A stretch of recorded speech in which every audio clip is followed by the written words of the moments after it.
Cabir bin Abdullah'tan, Allah ondan razı olsun, rivayet edildiğine göre Resulullah sallallahu aleyhi ve sellem şöyle buyurmuştur. Benden önceki peygamberlere verilmeyen 5 şey bana verildi. Bunlar, ben düşmanımın içine 1 aylık mesafeden korku salarım. Daha sonra ikinci olarak yeryüzü bana mescit kılındı. O halde ümmetimden kim namaz vaktine erişirse bulunduğu yerde namazını kılıversin. Üçüncü olarak ganimetler bana helal kılındı.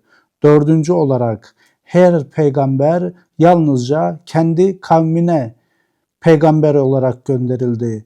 Ben ise bütün insanlığa peygamber olarak gönderildim. Ve son 5. olarak bana şefaat etme yetkisi verilecek. Allah'ım Peygamber Efendimizin şefaatine nail eyle. Amin.